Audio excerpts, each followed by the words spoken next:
Dear children, I'm Pooja Singh and I welcome you all to this first podcast on History Chapter 7 Civilizing the Native, Educating the Nation.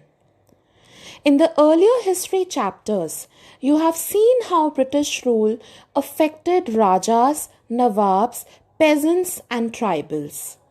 In this chapter, we will try and understand what implication it had for the lives of students.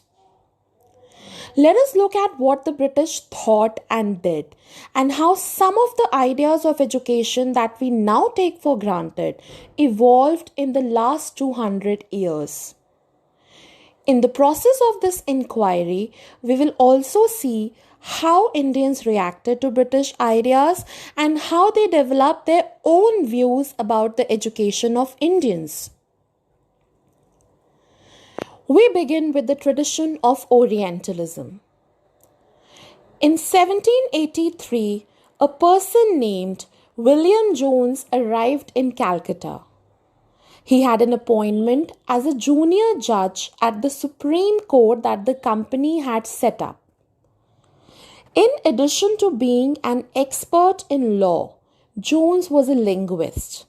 He had studied Greek and Latin at Oxford, knew French and English, had picked up Arabic from a friend, and had also learned Persian.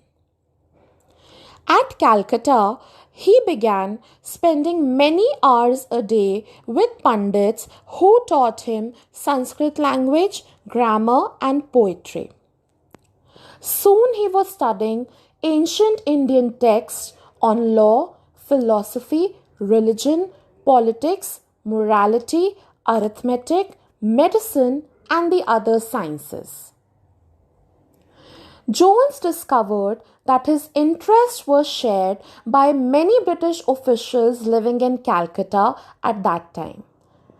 Englishmen like Henry Thomas Colebrook and Nathaniel Halhed were also busy discovering the ancient Indian heritage, mastering Indian languages, and translating Sanskrit and Persian works into English. Together with them, Jones set up the Asiatic Society of Bengal and started a journal called Asiatic Researches. Jones and Colebrook came to represent a particular attitude towards India. They shared a deep respect for ancient cultures, both of India and the West. Indian civilization, they felt, had attained its glory in the ancient past but had subsequently declined. In order to understand India, it was necessary to discover the sacred and legal texts that were produced in the ancient period. For only those texts could reveal the real ideas and laws of the Hindus and Muslims, and only a new study of these texts could form the basis of future development in India. So Jones and Colebrook went about discovering ancient texts, understanding their meaning, translating them, and making their findings known to others. This project, they believed, would not only help the British learn from Indian culture, but it would also help Indians rediscover their own heritage and understand the lost glories of their past. In this process, the British would become the guardians of Indian culture as well as its masters. Influenced by such ideas, many company officials argued that the British ought to promote Indian rather than Western learning. They felt that institutions should be set up to encourage the study of ancient Indian texts and teach Sanskrit and Persian literature and poetry.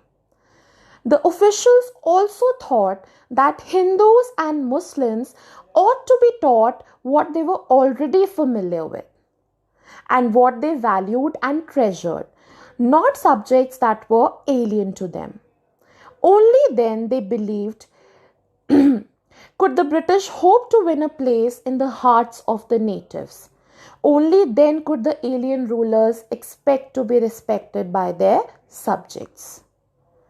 With this objective in view, a madrasa was set up in Calcutta in 1781 to promote the study of Arabic, Persian, and Islamic law, and the Hindu college was established in Benares in 1791 to encourage the study of ancient Sanskrit texts that would be useful for the administration of the country.